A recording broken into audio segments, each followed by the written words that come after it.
सत श्री अकाल जी। The खालस TV देख रहे सारे दर्शकों का बहुत बहुत स्वागत है। पंजाब, भारत और दुनिया भर के प्राइम टाइम के नाल मैं हरशरण कौर।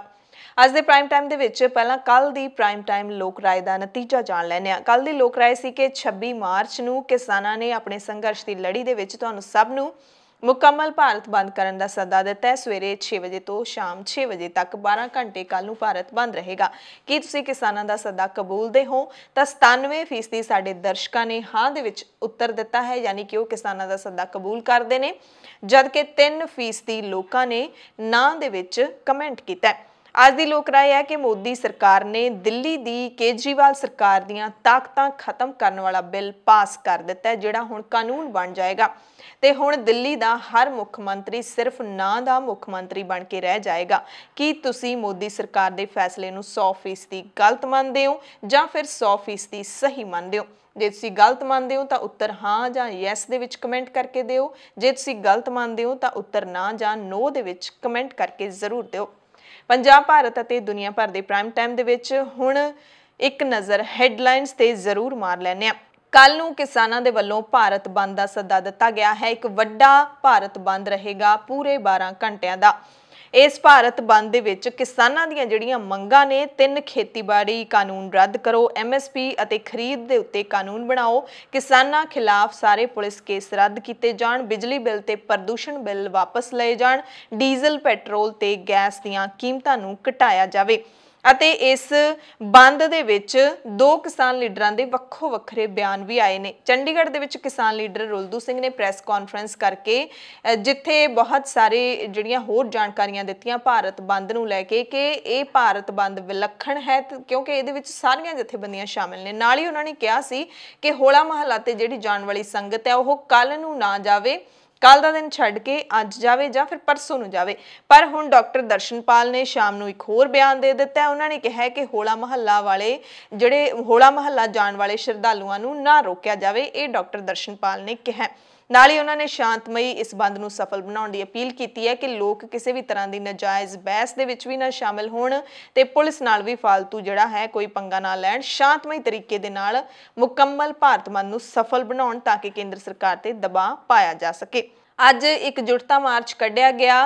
नौजवान किसान शहीद नवरीत सिंह के दादे हरदीप सिंह डिबडिबा की अगवाई दे विच शंभू बॉर्डर के उत्ते पहला पड़ाव रुकिया। मोगे तो चलिया सी यह मार्च, इन्हें ਸਿੰਘੂ बॉर्डर पहुंचना हैगा ते इस मार्च दे विच कंवर गरेवाल समेत कई जिहड़ियां शख्सियतां ने वो शामिल होईयां। पंजाब दे विच नशियां दे केस दे विच उमरा नंगल समेत 5 वड्डे पुलिस अधिकारियों नूं सस्पेंड कर दिता गया। भारत ने करोना का टीका विदेशों नूं भेजना बंद कर दिता है। तो इस बुलेटिन दे विच दसांगे कि करोना के नवे लक्षण किहड़े दसे ने डॉक्टरां ने। कैप्टन ने नरेंद्र मोदी नूं तिखे शब्दों दे विच चेतावनी भेजी है। बीबी जगीर कौर ने भी प्रधानमंत्री मोदी नूं चिट्ठी लिख के ताड़ना की है। मसला किहड़ा है डिटेल दे विच दसांगे। मोदी सरकार ने केजरीवाल सरकार दीयां ताकतां आखिरकार खत्म कर दित्तियां ने ते हुण इस तो बाद दिल्ली सरकार दे कोल की पावर रह जाएगी? कौन दिल्ली दा मुख मंत्री नहीं हो के हुण कौन दिल्ली दा जिहड़ा असल उत्तराधिकारी मन्निया जावेगा, ये दसांगे। बठिंडा नूं जांदे फौजियां दी जिप्सी नूं अग लगण कारण 3 फौजी जवान सड़ के खत्म हो गए ते 5 होर जख्मी हो गए। पहली बारी दिल्ली दे विच महिला अफसर ने एनकाउंटर किया है, गैंगस्टर ते उसके साथी नूं गिरफ्तार किया है। RSS ने राम मंदिर के निर्माण के लिए कल्ले पंजाबियों तो 46 करोड़ 97 लाख रुपये इकट्ठे किए ने। 82 देशों दीयां जेलों दे विच 8000 भारती बंद ने। सऊदी अरब दीयां जेलों विच सब तो ज़्यादा भारती बंद ने। म्यांमार दे विच मुजाहरियां दौरान गिरफ्तार किए गए सैकड़े लोगों नूं रिहा कर दिता गया ते म्यांमार दे विच 7 साल की एक निक्की बच्ची जो पिता वाल भज के जा रही सी तां उत्थे पुलिस ने उसनूं गोली नाल मार दिता। पंजाब, भारत और दुनिया भर के प्राइम टाइम दे विच सब तो पहला पंजाब दीयां खबरां विस्तार दे नाल।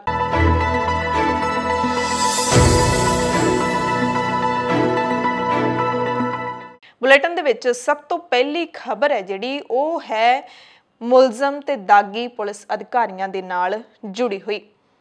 इस विषय ते असी रिपोर्ट करांगे जल्द ही द खालस टीवी दे उत्ते कि सरकार है जिहड़ी ओह अपराधी अधिकारियों नूं किवें बचाउंदी है, किवें उन्हां नूं छतर छाया दे हेठ रखदी है। पंजाब सरकार ने हालांकि वड्डी कार्रवाई की है। विवादित पुलिस अधिकारी IG परमराज सिंह उमरा नंगल जिहड़े पहलां तो ही बहबल कलां गोलीकांड दे विच सस्पेंड हो चुके ने, उन्हां नूं मुड़ तो नशियां दे केस दे विच सस्पेंड किया गया। परमराज सिंह उमरा नंगल SP वरिंदरजीत सिंह थिंद, फरीदकोट दा SP डी सेवा सिंह मल्ली, परमिंदर सिंह बाट DSP ਅਤੇ ਕਰਨ शेर सिंह DSP फतेहगढ़ साहिब इन्हां सब नूं मुअत्तल कर दिता गया।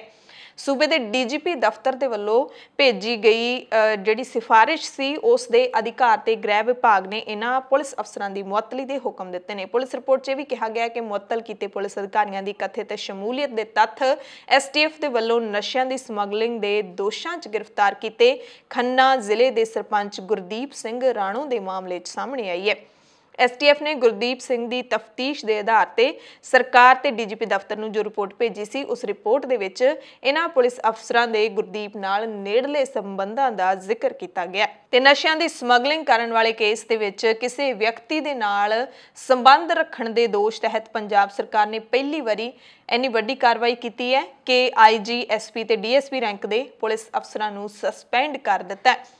पर वड्डा सवाल ये उठता है कि सस्पेंड तो कर दिता है, उमरा नंगल भी 2019 दे विच उसनूं गिरफ्तार भी किया गया सीगा बहबल कलां गोलीकांड मामले दे विच, उस तो बाद जमानत मिल जाती है। आखिरकार इस केस दे विच गिरफ्तारी कदों होएगी, वड्डा सवाल ये उठता है। सो असीं इत्ते जल्दी रिपोर्ट देंगे, खास करके परमराज सिंह उमरा नंगल का जिक्र करांगे कि उमरा नंगल अज तक किहड़े-किहड़े अपराधां दे विच फसिया होया, किहड़े-किहड़े अपराध उहदे खिलाफ साबित हो चुके ने, पर हाले भी बाहर है, जेल दे विच नहीं है, सलाखां दे पिछे नहीं है।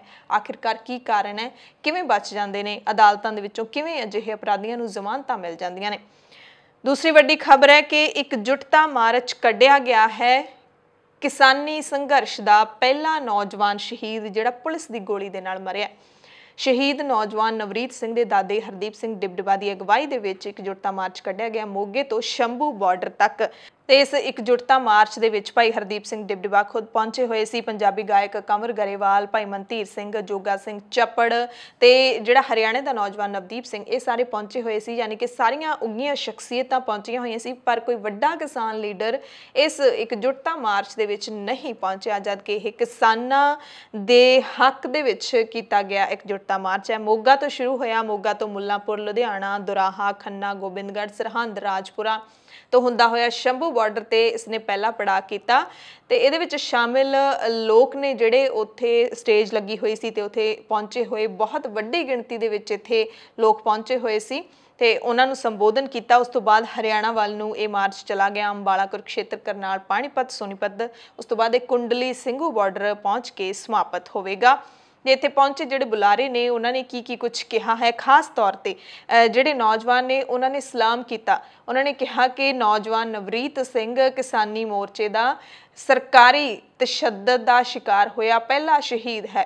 हालांकि हुण तक 300 तो वध किसान अपनी जानां गवा चुके हैं इस मोर्चे दे विच, कुदरती तौर पर जां फिर खुदकुशियां करके जां बीमारियां दे नाल, पर पुलिस के जबर का शिकार होने वाला ये पहला नौजवान शहीद है। उसकी शहीदी नूं सलाम किया गया तो अहद लिया गया कि जदों तक ये संघर्ष जित्तिया नहीं जाता उदों तक नौजवान ने जिहड़े पंजाब ते हरियाणा दे वापस नहीं मुड़नगे। जिहड़ा 26 जनवरी ਦੀਆਂ ਘਟਨਾਵਾਂ ਤੋਂ ਬਾਅਦ ਜਿਹੜਾ ਨਾ ਬਹੁਤ ਸਾਰੀਆਂ ਜਿਹੜੀਆਂ ਹਾਲਾਤ ਸੀ ਉਹ ਜਿਹੜੇ ਸੀ ਉਹ ਨੈਗੇਟਿਵਿਟੀ ਵੱਲ ਵੱਧ ਗਏ ਸੀਗੇ।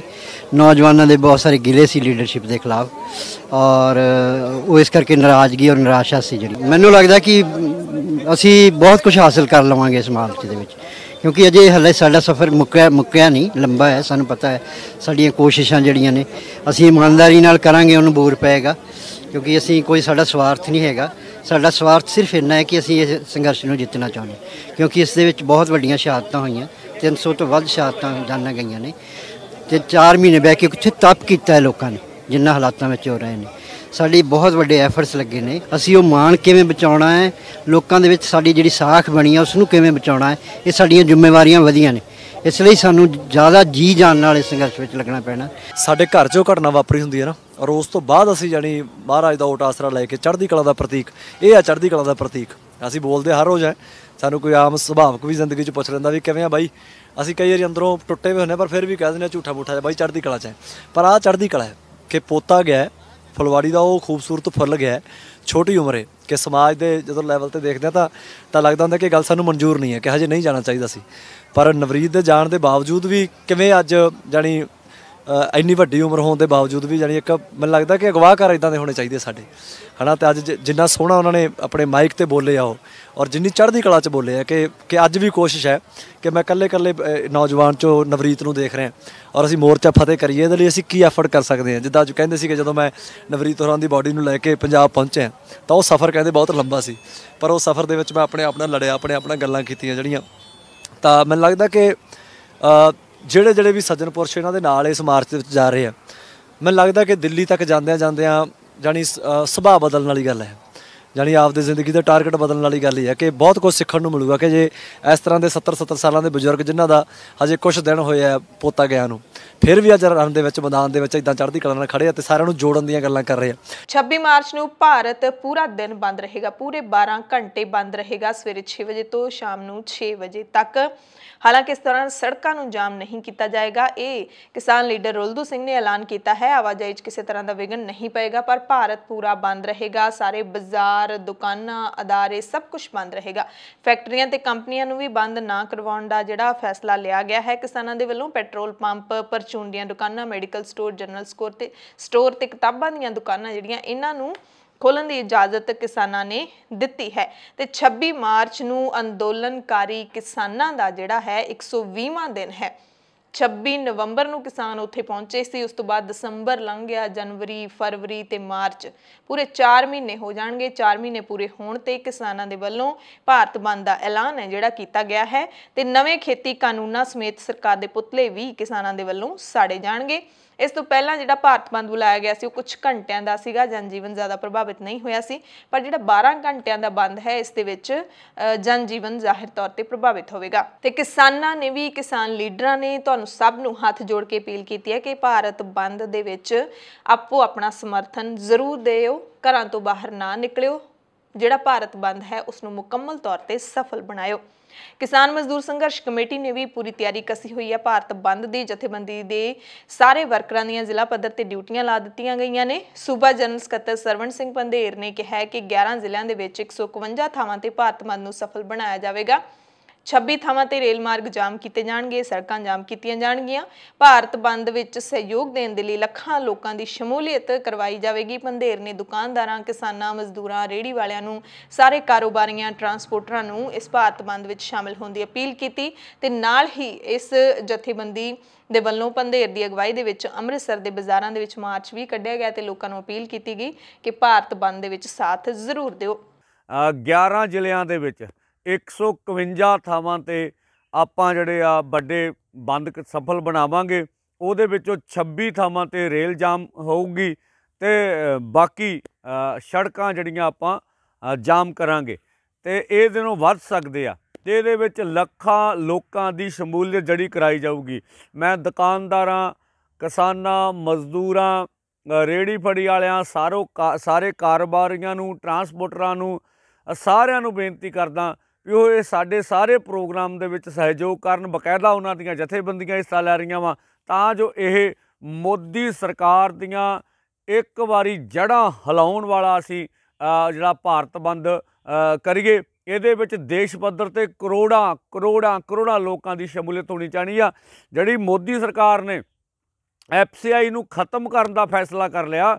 FCI ਦੇ ਨਾਂ 'ਤੇ ਜਿਹੜੀਆਂ ਸ਼ਰਤਾਂ ਮੜੀਆਂ ਜਾ ਰਹੀਆਂ, ਇਹ 2001-2014 ਵਿੱਚ ਸ਼ਾਂਤਾ ਕੁਮਾਰ ਕਮੇਟੀ ਦੀ ਰਿਪੋਰਟ। ਅਰੇ ਇਹ ਜਿਹੜੀਆਂ ਨਿੱਜੀਕਰਨ ਦੀਆਂ, ਗਲੋਬਲਾਈਜੇਸ਼ਨ ਦੀਆਂ, ਜਿਹੜੀਆਂ ਵਿਸ਼ਵ ਭਾਰ ਸੰਸਥਾ ਦੀਆਂ, WHO ਦੀਆਂ ਨੀਤੀਆਂ ਤਹਿਤ ਸਾਰਾ ਕੁਝ ਹੋ ਰਿਹਾ, ਬਿਲਕੁਲ ਸਰਕਾਰ ਦੀ ਨੀਤੀ ਪੰਜਾਬ ਵਿੱਚ ਲਾਗੂ ਨਹੀਂ ਹੋਣ ਦਿਆਂਗੇ। ਕਰੋਨਾ ਦੀ ਆੜ ਦੇ ਵਿੱਚ ਜੋ ਕੁਝ ਕੀਤਾ ਜਾ ਰਿਹਾ ਵਾ ਇਹ ਸਫਲ ਨਹੀਂ ਹੋਣ ਦਿਆਂਗੇ। ਪੰਜਾਬ ਜਿਹੜੀ ਆ ਉਹ ਇਸ ਅੰਦੋਲਨ ਦੀ ਜਨਮਦਾਤੀ ਧਰਤੀ ਆ ਤੇ ਇਸ ਅੰਦੋਲਨ ਨੂੰ ਤਾਰ ਪੀਟੋ ਕਿਸੇ ਨੂੰ ਵੀ ਨਹੀਂ ਕਰਨ ਦਿਆਂਗੇ।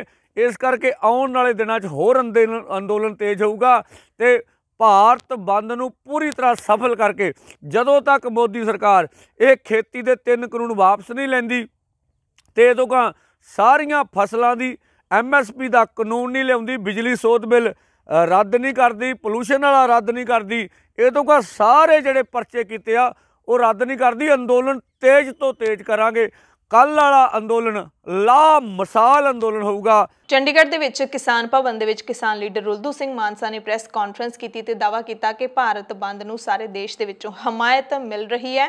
ਉਹਨਾਂ ਕਿਹਾ ਕਿ ਪਹਿਲਾਂ ਇਕੱਲੇ ਕਿਸਾਨਾਂ ਦਾ ਭਾਰਤ ਬੰਦ ਹੁੰਦਾ ਸੀ, ਪਰ ਹੁਣ ਜਿਹੜਾ ਇਹ ਬੰਦ ਹੈ ਇਸ ਦੇ ਵਿੱਚ ਟ੍ਰੇਡ ਯੂਨੀਅਨਾਂ ਵੀ ਸ਼ਾਮਿਲ ਹੋ ਰਹੀਆਂ ਨੇ। ਉਹਨਾਂ ਨੇ ਕਿਹਾ ਕਿ ਜਿਹੜੀ ਰੇਲ ਆਵਾਜਾਈ ਹੈ ਉਹ ਬੰਦ ਰਹੇਗੀ।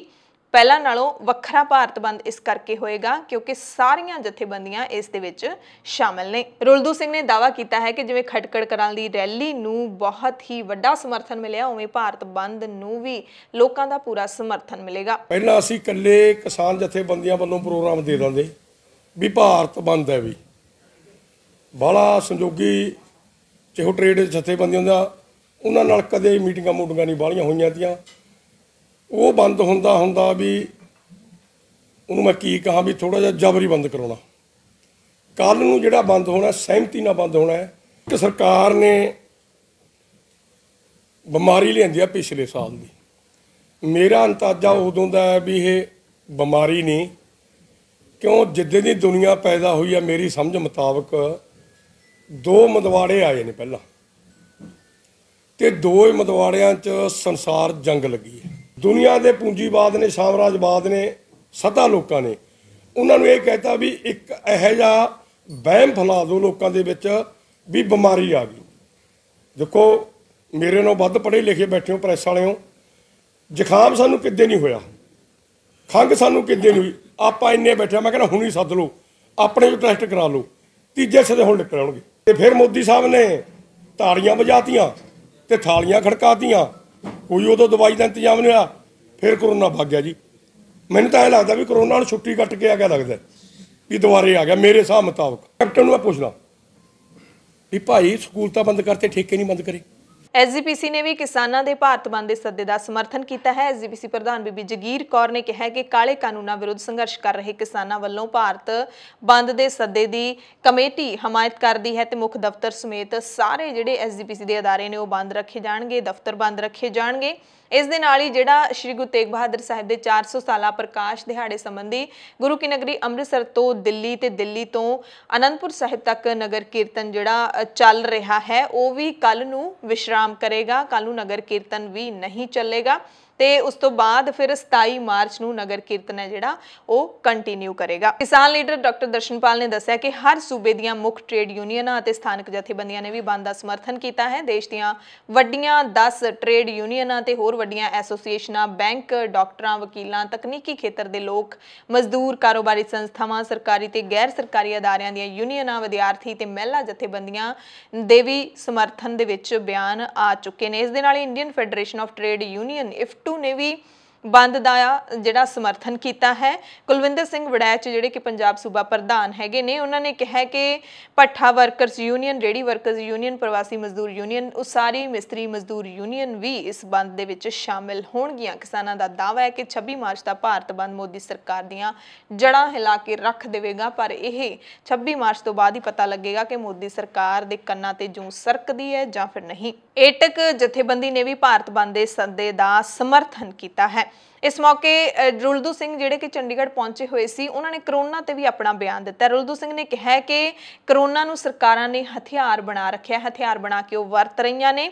ਉਹ ਕਹਿੰਦੇ ਕਿ ਮੋਦੀ ਸਰਕਾਰ ਨੇ ਕਰੋਨਾ ਦੇ ਲਈ ਕੋਈ ਇੰਤਜ਼ਾਮ ਨਹੀਂ ਕੀਤਾ। ਮੈਨੂੰ ਇਸ ਤਰ੍ਹਾਂ ਲੱਗਦਾ ਜਿਵੇਂ ਕਰੋਨਾ ਛੁੱਟੀ ਕੱਟ ਕੇ ਆਇਆ ਹੋਵੇ। ਬੰਦੇ ਪ੍ਰਦੂਸ਼ਣ ਨਾਲ ਜ਼ਿਆਦਾ ਮਰਨਗੇ, ਬਿਮਾਰੀ ਨਾਲ ਨਹੀਂ ਮਰਨਗੇ, ਪਰ ਸਰਕਾਰ ਬਿਮਾਰੀ ਨਾਲ ਮਰਨ ਦਾ ਬਹਾਨਾ ਲਾ ਦੇਵੇਗੀ, ਇਸ ਲਈ ਸਾਨੂੰ ਡਰਨ ਦੀ ਲੋੜ ਨਹੀਂ ਹੈ। ਤੇ ਨਾਲ ਹੀ ਉਹਨਾਂ ਕਿਹਾ ਕਿ ਆਪਣਾ ਜਿਹੜਾ ਤਰਕ ਦਿੱਤਾ ਹੈ, ਕਹਿੰਦੇ ਜ਼ੁਕਾਮ ਤੇ ਖੰਘ ਹਰ ਇੱਕ ਇਨਸਾਨ ਨੂੰ ਹੁੰਦਾ, ਜੰਮਦੇ ਬੱਚੇ ਨੂੰ ਵੀ ਹੁੰਦਾ ਹੈ, ਇਸ ਕਰਕੇ ਇਹ ਇੱਕ ਫਲੂ ਹੈ, ਨਵੀਂ ਬਿਮਾਰੀ ਚਾਹੀ ਆਈ ਹੈ, ਪਰ ਇਹ ਨਹੀਂ ਕਿ ਲੋਕ ਸਾਨੂੰ ਡਰਾ ਕੇ ਖੌਫ ਦੇ ਵਿੱਚ ਪਾ ਕੇ ਘਰਾਂ ਦੇ ਵਿੱਚ ਹੀ ਬਿਠਾ ਦੇਵੇ। ਇਸ ਮੌਕੇ ਰੁਲਦੂ ਸਿੰਘ ਨੇ ਪੰਜਾਬ ਦੀਆਂ ਪੰਚਾਇਤਾਂ ਤੇ ਹਰਿਆਣੇ ਦੀਆਂ ਖਾਪ ਪੰਚਾਇਤਾਂ ਦਾ ਵੀ ਕਿਸਾਨੀ ਅੰਦੋਲਨ ਦੇ ਵਿੱਚ ਸਮਰਥਨ ਕਰਨ ਦੇ ਲਈ ਧੰਨਵਾਦ ਕੀਤਾ ਹੈ। ਨਾਲ ਹੀ ਕਿਹਾ ਕਿ ਕਿਸਾਨਾਂ ਨੇ ਦਿੱਲੀ ਵਿੱਚ ਪਹਿਲਾਂ ਠੰਡ ਦਾ ਇੰਤਜ਼ਾਮ ਕੀਤਾ ਤੇ ਹੁਣ ਮੱਛਰਾਂ ਤੋਂ ਬਚਾਅ ਲਈ ਹਰ ਜਿਹੜਾ ਦੋਵੇਂ ਸੂਬਿਆਂ ਦਾ ਕਿਸਾਨ ਹੈ ਉਹ ਇੰਤਜ਼ਾਮ ਕਰ ਰਿਹਾ ਹੈ। ਦਿੱਲੀ ਦੇ ਵਿੱਚ ਮੱਛਰ ਬਹੁਤ ਹੈ ਤੇ ਇੱਕ ਕਿਸਾਨ ਨੇ ਇੱਕ ਟਰਾਲੀ ਮੱਛਰਦਾਨੀਆਂ ਦੀ ਭਰ ਕੇ ਦਿੱਲੀ ਭੇਜੀ ਹੈ। ਸੋ ਸਭ ਦਾ ਧੰਨਵਾਦ ਕੀਤਾ, ਮੀਡੀਆ ਦਾ ਵੀ ਧੰਨਵਾਦ ਕੀਤਾ ਹੈ ਰੁਲਦੂ ਸਿੰਘ ਨੇ।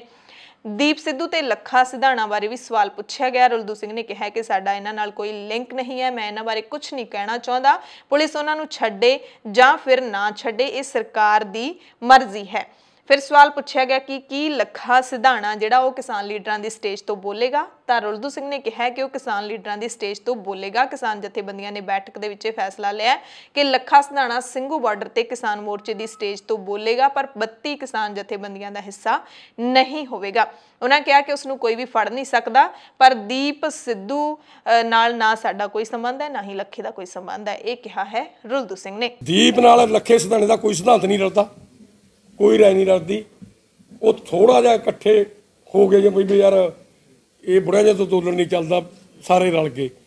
ਉਹ ਇੰਨਾ ਰਾਜਨੀਤਿਕ ਨਹੀਂ ਸੀਗਾ, ਸਿਧਾਣੇ ਨੂੰ ਪੁੱਠੀ ਪਈ ਹੈ ਗੱਲ। ਲੱਖਾ ਸਿਧਾਣੇ ਨੂੰ ਬੋਲਣ ਦਾ 32 ਜਥੇਬੰਦੀਆਂ ਹਿੱਸਾ ਨਹੀਂ ਬਣੂਗਾ। ਮੇਰੀ ਗੱਲ ਸੁਣ, 32 ਜਥੇਬੰਦੀਆਂ ਹਿੱਸਾ ਸ਼ਾਇਦ ਨਾ ਜੋਗਿੰਦਰ ਗਰਾਹਾਂ ਬਣ ਸਕਦਾ ਤੇ ਨਾ ਮੂਰਲੇ ਬਣ ਸਕਦੇ ਨੇ ਜਦ ਤੁਸੀਂ ਨਾਂ ਲੈਂਦੇ ਹੋ। ਠੀਕ ਹੈ, ਜੇ ਕਿਸੇ ਤੇ ਹਮਲਾ ਹੁੰਦਾ ਤਾਂ ਜੇ ਗਵਾਂਢੀ ਤੇ ਹਮਲਾ ਸਾਨੂੰ ਵਿਰੋਧ, ਮੇਰੀ ਰਾਏ ਵੀ ਕਰਨਾ ਚਾਹੀਦਾ ਵੀ ਨਹੀਂ ਹਮਲਾ ਹੋਣਾ ਚਾਹੀਦਾ। ਇਸ ਮੌਕੇ ਰੁਲਦੂ ਸਿੰਘ ਨੇ ਹੋਲੇ ਮਹੱਲੇ ਵਾਲੀ ਸੰਗਤ ਨੂੰ ਵੀ ਅਪੀਲ ਕੀਤੀ ਹੈ ਭਾਰਤ ਬੰਦ ਦੇ ਸੱਦੇ ਨੂੰ ਲੈ ਕੇ। ਕਿਹਾ ਕਿ ਦਰਸ਼ਨਾਂ ਲਈ ਸੰਗਤ ਇੱਕ ਦਿਨ ਪਹਿਲਾਂ ਯਾਨੀ ਕਿ 25 ਮਾਰਚ ਨੂੰ ਪਹੁੰਚ ਜਾਵੇ, 26 ਮਾਰਚ ਨੂੰ ਇਸ ਬੰਦ ਨੂੰ ਸਫਲ ਬਣਾਇਆ ਜਾਵੇ, 26 ਤੋਂ ਬਾਅਦ ਫਿਰ 27 ਮਾਰਚ ਨੂੰ ਸੰਗਤ ਅਨੰਦਪੁਰ ਸਾਹਿਬ ਨੂੰ ਵਹੀਰਾਂ ਘੱਤ ਕੇ ਜਾਵੇ। ਭਾਰਤ ਦੇ ਵਿੱਚ ਕਰੋਨਾ ਵਾਇਰਸ ਦੇ ਮਾਮਲੇ ਲਗਾਤਾਰ ਵੱਧ ਰਹੇ ਨੇ। ਇਸ ਦਰਮਿਆਨ ਮੋਦੀ ਸਰਕਾਰ ਨੇ ਇੱਕ ਵੱਡਾ ਫੈਸਲਾ ਲਿਆ। ਸਰਕਾਰ ਨੇ ਐਸਟਰਾਜ਼ੈਨੇਕਾ ਕੋਵਿਸ਼ੀਲਡ ਜਿਹੜਾ ਟੀਕਾ ਹੈ ਉਸ ਦੀ ਬਰਾਮਦ ਉੱਤੇ ਪਾਬੰਦੀ ਲਾਉਣ ਦਾ ਫੈਸਲਾ ਲਿਆ, ਯਾਨੀ ਕਿ ਕਰੋਨਾ ਦਾ ਟੀਕਾ ਭਾਰਤ ਤੋਂ ਬਾਹਰ ਵਿਦੇਸ਼ਾਂ ਦੇ ਵਿੱਚ ਨਹੀਂ ਭੇਜਿਆ ਜਾਵੇਗਾ ਤੇ ਇਹ ਰੋਕ ਅਗਲੇ ਹੁਕਮਾਂ ਤੱਕ ਜਾਰੀ ਰਹੇਗੀ। ਭਾਰਤ ਦੇ ਵਿੱਚ ਪੂਰਾ ਇਸ ਗੱਲ ਦਾ ਰੌਲਾ ਪਿਆ ਹੋਇਆ ਕਿ ਯੂਕੇ ਦਾ ਜਿਹੜਾ ਨਵਾਂ ਸਟ੍ਰੇਨ ਹੈ ਉਸ ਦੀ ਭਾਰਤ ਦੇ ਵਿੱਚ ਐਂਟਰੀ ਹੋ ਗਈ ਹੈ ਅਤੇ ਭਾਰਤ ਦੇ ਵਿੱਚ ਨਵੇਂ ਸਟ੍ਰੇਨ ਦੇ ਮਰੀਜ਼ਾਂ ਦੀ ਜਿਹੜੀ ਗਿਣਤੀ ਹੈ ਉਹ ਵਧਣੀ ਸ਼ੁਰੂ ਹੋ ਗਈ ਹੈ ਤੇ ਨਵਾਂ ਕਰੋਨਾ ਦਾ ਇਨਫੈਕਸ਼ਨ ਹੈ ਜਿਹੜਾ ਸਿੱਧਾ ਗਲੇ, ਫੇਫੜਿਆਂ ਤੇ ਦਿਮਾਗ ਨੂੰ ਪ੍ਰਭਾਵਿਤ ਕਰ ਰਿਹਾ ਹੈ, ਜਿਹਦੇ ਕਾਰਨ ਮਰੀਜ਼ ਨੂੰ ਉਲਟੀਆਂ, ਬੇਚੈਨੀ, ਪੇਟ ਵਿੱਚ ਦਰਦ ਤੇ ਦਸਤ ਵਰਗੀਆਂ ਸ਼ਿਕਾਇਤਾਂ ਨਜ਼ਰ ਆ ਰਹੀਆਂ ਨੇ। ਪੇਟ ਵਿੱਚ ਦਰਦ, ਉਲਟੀਆਂ ਤੇ ਦਸਤ ਵਰਗੇ ਲੱਛਣ ਦਿੱਲੀ ਦੇ 2 ਸਰਕਾਰੀ ਹਸਪਤਾਲਾਂ ਵਿੱਚ ਦਾਖਲ ਕਰੋਨਾ ਮਰੀਜ਼ਾਂ ਦੇ ਵਿੱਚ ਦੇਖੇ ਜਾ ਰਹੇ ਨੇ। ਕਰੋਨਾ ਮਰੀਜ਼ਾਂ ਦਾ ਇਲਾਜ ਕਰਨ ਵਾਲੇ ਡਾਕਟਰਾਂ ਦਾ ਕਹਿਣਾ ਹੈ ਕਿ ਨਵੀਂ ਕਰੋਨਾ ਸਟ੍ਰੇਨ ਨੇ ਮਰੀਜ਼ਾਂ ਦੇ ਉੱਤੇ ਵੱਖਰੇ ਢੰਗ ਨਾਲ ਹਮਲਾ ਕਰਨਾ ਸ਼ੁਰੂ ਕੀਤਾ ਹੈ। ਦਿੱਲੀ ਵਿੱਚ ਕਰੋਨਾ ਦੇ ਤਕਰੀਬਨ 6,50,000 ਮਾਮਲੇ ਹੁਣ ਤੱਕ ਸਾਹਮਣੇ ਆਏ ਨੇ। ਇਹਨਾਂ ਵਿੱਚੋਂ ਬਹੁਤ ਸਾਰੇ ਮਰੀਜ਼ਾਂ ਵਿੱਚ ਬੁਖਾਰ, ਸਾਹ ਲੈਣ 'ਚ ਮੁਸ਼ਕਿਲ, ਖੰਘ ਵਰਗੇ ਲੱਛਣ ਹੁੰਦੇ ਨੇ ਤੇ ਇਸੇ ਤਰ੍ਹਾਂ ਮਰੀਜ਼ਾਂ ਵਿੱਚ ਖੁਸ਼ਬੂ ਦੀ ਮੌਜੂਦਗੀ ਅਤੇ ਖਾਣੇ ਦੇ ਸਵਾਦ ਨੂੰ ਮਹਿਸੂਸ ਨਾ ਕਰਨਾ ਵੀ ਕਰੋਨਾ ਦੇ ਨਵੇਂ ਦਬਾਅ ਦਾ ਲੱਛਣ ਹੈ। ਰਾਜੀਵ ਗਾਂਧੀ ਸੁਪਰ ਸਪੈਸ਼ਲਿਟੀ ਹਸਪਤਾਲ ਦੇ ਡਾਕਟਰਾਂ ਦੇ ਮੁਤਾਬਿਕ ਮਰੀਜ਼ਾਂ ਦੇ ਵਿੱਚ ਪੇਟ 'ਚ ਦਰਦ ਤੇ ਬੇਚੈਨੀ ਦੀਆਂ ਸ਼ਿਕਾਇਤਾਂ ਵੇਖੀਆਂ ਗਈਆਂ ਨੇ।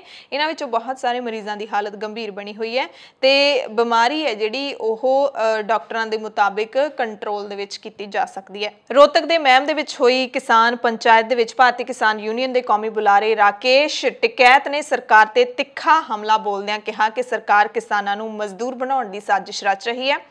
ਟਿਕੈਤ ਨੇ ਕਿਸਾਨਾਂ ਨੂੰ ਸਲਾਹ ਦਿੱਤੀ ਕਿ ਜੇਕਰ ਕੋਈ ਸਰਕਾਰੀ ਏਜੰਸੀ ਕਿਸਾਨਾਂ ਨੂੰ ਡਰਾਉਣ ਦੀ ਕੋਸ਼ਿਸ਼ ਕਰਦੀ ਹੈ ਤਾਂ ਉਹਨਾਂ ਨੂੰ ਬੰਧਕ ਬਣਾ ਲਓ। ਟਿਕੈਤ ਨੇ 26 ਜਨਵਰੀ ਦੀ ਘਟਨਾ ਦਾ ਵੀ ਜ਼ਿਕਰ ਕੀਤਾ। ਕਿਹਾ ਕਿ ਜੇ ਪਾਈਪ ਉੱਤੇ ਧਾਰਮਿਕ ਝੰਡਾ ਲਾਇਆ ਤਾਂ ਕੀ ਪਾਪ ਹੋ ਗਿਆ। ਸਰਕਾਰ ਪਹਿਲਾਂ ਹੀ ਲਾਲ ਕਿਲੇ ਨੂੰ ਵੇਚ ਚੁੱਕੀ ਹੈ। ਹਰਿਆਣਾ ਦੇ ਮੁੱਖ ਮੰਤਰੀ ਖੱਟਰ ਤੇ ਵੀ ਵਰੇ। ਟਿਕੈਤ ਨੇ ਕਿਹਾ ਕਿ ਜੇ ਸੀਐਮ ਖੱਟਰ ਵਿੱਚ ਹਿੰਮਤ ਹੈ ਤਾਂ ਹੈਲੀਕਾਪਟਰ ਤੋਂ ਹੇਠਾਂ ਉਤਰ ਕੇ ਦਿਖਾਉਣ। ਬਠਿੰਡਾ ਤੋਂ ਖਬਰ ਹੈ ਜਿੱਥੇ ਬੀਜੇਪੀ ਦੇ ਸੀਨੀਅਰ ਲੀਡਰ ਸੁਰਜੀਤ ਜਿਆਣੀ ਨੂੰ ਕਿਸਾਨਾਂ ਨੇ ਘੇਰ ਲਿਆ।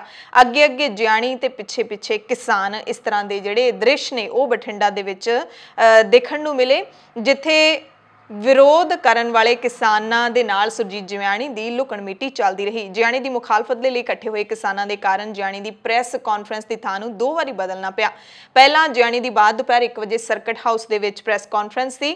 ਸਵੇਰੇ ਕਰੀਬ 11 ਵਜੇ ਹੀ ਕਿਸਾਨ ਪਹੁੰਚ ਗਏ ਤੇ ਸਰਕਟ ਹਾਊਸ ਨੂੰ ਘੇਰ ਲਿਆ। ਉਸ ਤੋਂ ਬਾਅਦ ਜਿਆਣੀ ਦਾ ਪ੍ਰੋਗਰਾਮ ਬਦਲ ਕੇ ਬਾਅਦ ਦੁਪਹਿਰ 1:30 ਵਜੇ ਮਾਨਸਾ ਰੋਡ ਤੇ ਸਥਿਤ ਜੱਸੀ ਚੌਂਕ ਵਿਚਲੇ ਹੋਟਲ ਦੇ ਵਿੱਚ ਕਰ ਦਿੱਤਾ ਗਿਆ। ਪਰ ਉਸ ਤੋਂ ਬਾਅਦ ਕਿਸਾਨ ਉੱਥੇ ਵੀ ਜਿਆਣੀ ਦੇ ਪਿੱਛੇ ਹੀ ਪਹੁੰਚ ਗਏ ਤੇ ਜਿਆਣੀ ਨੇ ਜਦੋਂ ਹੋਟਲ ਦੇ ਵਿੱਚ ਪ੍ਰੈਸ ਕਾਨਫਰੰਸ ਸ਼ੁਰੂ ਕੀਤੀ ਤਾਂ ਕਿਸਾਨਾਂ ਨੇ ਹੋਟਲ ਨੂੰ 4 ਚੁਫੇਰਿਓਂ ਘੇਰ ਲਿਆ। ਐਸਜੀਪੀਸੀ ਪ੍ਰਧਾਨ ਬੀਬੀ ਜਗੀਰ ਕੌਰ ਨੇ ਭਾਰਤ ਦੇ ਪ੍ਰਧਾਨ ਮੰਤਰੀ ਨਰਿੰਦਰ ਮੋਦੀ ਨੂੰ ਚਿੱਠੀ ਲਿਖੀ ਹੈ ਤੇ ਕਰਤਾਰਪੁਰ ਸਾਹਿਬ ਦਾ ਲਾਂਘਾ ਤੁਰੰਤ ਖੋਲ੍ਹਣ ਦੀ ਮੰਗ ਕੀਤੀ ਹੈ। ਜਗੀਰ ਕੌਰ ਨੇ ਕਿਹਾ ਕਿ ਹੁਣ ਜਦੋਂ ਕਰੋਨਾ ਕਾਰਨ ਬੰਦ ਹੋਏ ਸਾਰੇ ਅਦਾਰੇ ਤੇ ਧਾਰਮਿਕ ਸਥਾਨ ਖੁੱਲ੍ਹਦੇ ਜਾ ਰਹੇ ਨੇ ਤਾਂ ਫਿਰ ਕਰਤਾਰਪੁਰ ਸਾਹਿਬ ਦਾ ਲਾਂਘਾ ਕਿਉਂ ਨਹੀਂ ਖੁੱਲ੍ਹ ਰਿਹਾ। ਬੀਬੀ ਜਗੀਰ ਕੌਰ ਨੇ ਕਿਹਾ ਕਿ ਸ਼੍ਰੀ ਗੁਰੂ ਨਾਨਕ ਸਾਹਿਬ ਦੇ ਪਾਵਨ ਸਥਾਨ ਗੁਰਦੁਆਰਾ ਸ਼੍ਰੀ ਕਰਤਾਰਪੁਰ ਸਾਹਿਬ ਦੇ ਨਾਲ ਸੰਗਤ ਦੀਆਂ ਭਾਵਨਾਵਾਂ ਜੁੜੀਆਂ ਹੋਈਆਂ ਨੇ, ਪਰ ਇਸ ਅਸਥਾਨ ਦਾ ਲਾਂਘਾ ਲੰਬੇ ਸਮੇਂ ਤੋਂ ਬੰਦ ਰਹਿਣ ਕਾਰਨ ਸੰਗਤ ਨਿਰਾਸ਼ਾ ਦੇ ਆਲਮ ਵਿੱਚ ਹੈ। ਕਣਕ ਦੀ ਖਰੀਦ ਤੋਂ ਪਹਿਲਾਂ FCI ਦੇ ਵੱਲੋਂ ਜਾਰੀ ਨਿਯਮਾਂ ਦੇ ਉੱਤੇ ਪੰਜਾਬ ਦੇ ਆੜ੍ਹਤੀਆਂ ਨੇ ਵੱਡਾ ਐਲਾਨ ਕਰ ਦਿੱਤਾ ਹੈ। ਅੰਮ੍ਰਿਤਸਰ ਜ਼ਿਲ੍ਹੇ ਦੀ ਭਗਤਾਂਵਾਲਾ ਮੰਡੀ ਦੇ ਆੜ੍ਹਤੀਆਂ ਨੇ ਕਿਹਾ ਹੈ ਕਿ ਜੇਕਰ ਇਸ ਮਸਲੇ ਤੇ FCI ਨੇ ਫੈਸਲਾ ਵਾਪਸ ਨਾ ਲਿਆ ਤਾਂ ਪੰਜਾਬ ਬੋਰਡੀ ਵੱਲੋਂ ਦਿੱਤੇ ਫੈਸਲੇ ਮੁਤਾਬਿਕ ਅਸੀਂ ਮੰਡੀਆਂ ਬੰਦ ਕਰ ਦੇਵਾਂਗੇ, ਜਿਸ ਦਾ ਸਿੱਧਾ ਅਸਰ ਕਣਕ ਦੀ ਖਰੀਦ ਤੇ ਪਵੇਗਾ ਤੇ ਕਣਕ ਦੀ ਖਰੀਦ ਬੰਦ ਹੋਣ ਤੇ FCI ਅਤੇ ਕੇਂਦਰ ਸਰਕਾਰ ਜ਼ਿੰਮੇਵਾਰ ਹੋਵੇਗੀ। ਆੜ੍ਹਤੀਆਂ ਨੇ ਕਿਹਾ ਕਿ ਕਿਸਾਨਾਂ ਤੇ ਆੜ੍ਹਤੀਆਂ ਦਾ 9 ਮਾਸ ਦਾ ਰਿਸ਼ਤਾ ਹੈ, ਜਿਸ ਨੂੰ ਕਦੇ ਵੀ ਤੋੜਿਆ ਨਹੀਂ ਜਾ ਸਕਦਾ। ਕਿਸਾਨ ਤੇ ਆੜ੍ਹਤੀ ਹਮੇਸ਼ਾ ਇੱਕ ਦੂਸਰੇ ਦਾ ਸਾਥ ਦਿੰਦੇ ਨੇ ਅਤੇ ਚੰਡੀਗੜ੍ਹ ਦੇ ਵਿੱਚ ਪਹੁੰਚੇ ਕਿਸਾਨ ਲੀਡਰ ਰੁਲਦੂ ਸਿੰਘ ਨੇ ਵੀ ਇਹੀ ਕਿਹਾ ਹੈ ਕਿ ਪਹਿਲਾਂ ਮੈਂ ਵੀ ਆੜ੍ਹਤੀਆਂ ਦਾ ਵਿਰੋਧ ਕਰਦਾ ਰਿਹਾ, ਪਰ ਹੁਣ ਸਾਡੀ ਜਿਹੜੀ ਲੜਾਈ ਹੈ ਇਸ ਤੋਂ ਵੀ ਵੱਡੀ ਹੈ। ਅਸੀਂ ਖੇਤੀ ਕਾਨੂੰਨ ਪਹਿਲਾਂ ਰੱਦ ਕਰਵਾਉਣੇ ਨੇ, ਆੜ੍ਹਤੀਆਂ ਦੇ ਨਾਲ ਜੋ ਸਾਡਾ ਮਸਲਾ ਹੁੰਦਾ ਉਹਨੂੰ ਅਸੀਂ ਆਪੇ ਨਿਬੇੜ ਲਵਾਂਗੇ, ਪਰ ਫਿਲਹਾਲ ਅਸੀਂ ਨਹੀਂ ਚਾਹੁੰਦੇ ਕਿ ਆੜ੍ਹਤੀਆਂ ਨੂੰ ਵਿਚਾਲਿਓਂ ਕੱਢ ਕੇ ਸਿੱਧੀ ਸਾਨੂੰ ਕੇਂਦਰ ਸਰਕਾਰ ਅਦਾਇਗੀ ਕਰੇ। ਅਸੀਂ ਆੜ੍ਹਤੀਆਂ ਦੇ ਰਾਹੀਂ ਹੀ ਜਿਹੜੀ ਫਸਲਾਂ ਦੀ ਅਦਾਇਗੀ ਹੈ ਉਹ ਲੈਣੀ ਹੈ, ਉਹਨਾਂ ਨਾਲ ਜਿਹੜੇ ਮਸਲੇ ਚੱਲਦੇ ਨੇ ਉਹ ਅਸੀਂ ਆਪੇ ਸੁਲਝਾ ਲਵਾਂਗੇ। ਮੁੱਖ ਮੰਤਰੀ ਕੈਪਟਨ ਅਮਰਿੰਦਰ ਸਿੰਘ ਨੇ ਭਾਰਤ ਦੇ ਪ੍ਰਧਾਨ ਮੰਤਰੀ ਨਰਿੰਦਰ ਮੋਦੀ ਨੂੰ ਚੌਕਸ ਕਰਦਿਆਂ ਕਿਹਾ ਕਿ ਕੇਂਦਰ ਘੱਟੋ ਘੱਟ ਕੌਮੀ ਸੁਰੱਖਿਆ ਦੇ ਹਿੱਤ ਵਿੱਚ ਹੀ ਖੇਤੀ ਕਾਨੂੰਨ ਰੱਦ ਕਰ ਦੇਵੇ। ਕੈਪਟਨ ਨੇ ਕਿਹਾ ਕਿ ਕਿਸਾਨੀ ਸੰਕਟ ਨੂੰ ਸੁਲਝਾਉਣ ਦੇ ਵਿੱਚ ਦੇਰੀ ਕਰਕੇ ਕੇਂਦਰ ਸਰਕਾਰ ਪਾਕਿਸਤਾਨ ਨੂੰ ਪੰਜਾਬ ਦੇ ਵਿੱਚ ਵਧੀ ਬੇਚੈਨੀ ਦਾ ਫਾਇਦਾ ਚੁੱਕਣ ਦਾ ਮੌਕਾ ਦੇ ਰਹੀ ਹੈ। ਕੈਪਟਨ ਨੇ ਕਿਹਾ ਕਿ ਹਿਟਲਰ ਦਾ ਜਰਮਨੀ ਨਹੀਂ ਹੈ ਤੇ ਨਾ ਹੀ ਮਾਓ ਜੇ ਤੁੰਗ ਦਾ ਚੀਨ ਹੈ। ਮੋਦੀ ਨੂੰ ਲੋਕਾਂ ਦੀ ਆਵਾਜ਼ ਸੁਣਨੀ ਹੀ ਪਵੇਗੀ। ਮੋਦੀ ਨੂੰ ਚੇਤਾਵਨੀ ਦਿੱਤੀ ਹੈ ਕੈਪਟਨ ਨੇ ਕਿਹਾ ਕਿ ਪਿਛਲੇ ਸਮੇਂ ਦੌਰਾਨ ਪਾਕਿਸਤਾਨ ਪੰਜਾਬ ਦੀ ਜਵਾਨੀ ਵਿੱਚ ਪਾਈ ਜਾਂਦੀ ਨਿਰਾਸ਼ਾ ਦਾ ਲਾਹਾ ਚੁੱਕਦਾ ਆਇਆ, ਪਰ ਇਸ ਵੇਲੇ ਦਿੱਲੀ ਸਰਕਾਰ ਸੁੱਤੀ ਪਈ ਹੈ। ਉਹਨਾਂ ਨੇ ਕੇਂਦਰ ਸਰਕਾਰ ਨੂੰ ਆਪਣੀ ਜ਼ਿੱਦ ਤੇ ਹਉਮੈ ਛੱਡ ਕੇ ਤੁਰੰਤ ਖੇਤੀ ਕਾਨੂੰਨ ਵਾਪਸ ਲੈਣ ਦੀ ਅਪੀਲ ਕੀਤੀ ਹੈ। ਫਸਲਾਂ ਦੀ ਸਿੱਧੀ ਅਦਾਇਗੀ ਦੇ ਮਸਲੇ ਦੇ ਉੱਤੇ ਪੰਜਾਬ ਦੀਆਂ ਸਿਆਸੀ ਪਾਰਟੀਆਂ ਦੇ ਵਿੱਚ ਜੰਗ ਛਿੜਿਆ ਹੋਇਆ। ਸ਼੍ਰੋਮਣੀ ਅਕਾਲੀ ਦਲ ਨੇ ਮੁੱਖ ਮੰਤਰੀ ਕੈਪਟਨ ਅਮਰਿੰਦਰ ਸਿੰਘ ਨੂੰ ਜਿਣਸਾਂ ਦੇ ਪੈਸੇ ਸਿੱਧੇ ਕਿਸਾਨਾਂ ਦੇ ਖਾਤੇ ਵਿੱਚ ਪਾਉਣ ਦੀ DBT ਯੋਜਨਾ ਦਾ ਜ਼ਿੰਮੇਵਾਰ ਦੱਸਿਆ।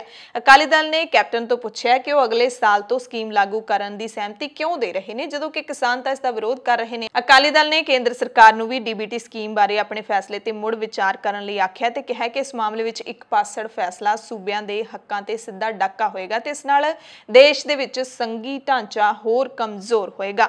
ਅਕਾਲੀ ਦਲ ਨੇ ਇਸ ਮਾਮਲੇ ਤੇ ਕੈਪਟਨ ਦੀ ਜ਼ੋਰਦਾਰ ਨਿਖੇਧੀ ਕੀਤੀ ਹੈ ਤੇ ਕਿਹਾ ਕਿ ਪਹਿਲਾਂ ਕੈਪਟਨ ਨੇ ਆਉਂਦੇ ਹਾੜੀ ਸੀਜ਼ਨ ਤੋਂ ਇਹ ਯੋਜਨਾ ਲਾਗੂ ਕਰਨ ਲਈ ਲਿਖਤੀ ਸਹਿਮਤੀ ਦਿੱਤੀ ਸੀ ਤੇ ਹੁਣ ਮਗਰਮੱਛ ਦੇ ਹੰਝੂ ਕਿਉਂ ਵਹਾ ਰਹੇ ਨੇ। ਵਿਧਾਇਕ ਸੁਖਪਾਲ ਸਿੰਘ ਖਹਿਰਾ ਨੇ ED ਦੇ ਵੱਲੋਂ ਹਾਈ ਕੋਰਟ ਵਿੱਚ ਪੇਸ਼ ਕੀਤੇ ਦਸਤਾਵੇਜ਼ ਨੂੰ ਜਨਤਕ ਕਰਦਿਆਂ ਕਿਹਾ ਕਿ ਸਾਡੇ ਤੇ ਬਹੁਤ ਸਾਰੇ ਝੂਠੇ ਇਲਜ਼ਾਮ ਲਾਏ ਗਏ ਨੇ। ਹਾਲਾਂਕਿ ਖਹਿਰਾ ਨੇ ਕਿਹਾ ਕਿ ਮੇਰੇ ਖਿਲਾਫ ਅੱਜ ਤੱਕ ਕੋਈ ਵੀ FIR ਦਰਜ ਨਹੀਂ ਹੋਈ ਤੇ ED ਨੂੰ ਕਿਸਨੇ ਅਧਿਕਾਰ ਦੇ ਦਿੱਤਾ ਹੈ ਕਿ ਤੁਸੀਂ ਕਿਸੇ ਬੇਗੁਨਾਹ ਦੇ ਘਰ ਜਾ ਕੇ ਗੈਰ ਕਾਨੂੰਨੀ ਰੇਡ ਕਰੋ। ਖਹਿਰਾ ਨੇ ਕਿਹਾ ਕਿ ਮੇਰੇ ਸਿਰ ਤੇ 3 ਕਰੋੜ ਦਾ ਕਰਜ਼ਾ ਹੈ, ਪਰ ਉਸ ਲੋਨ ਨੂੰ ਵੀ ਇਹਨਾਂ ਨੇ ਅਨਅਕਾਊਂਟਡ ਇਨਕਮ ਦੇ ਵਿੱਚ ਪਾ ਦਿੱਤਾ ਹੈ ਤੇ ਉਸ ਨੂੰ ਲਗਭਗ 4 ਕਰੋੜ ਰੁਪਏ ਦੀ ਬਣਾਈ ਜਾਂਦੇ ਨੇ।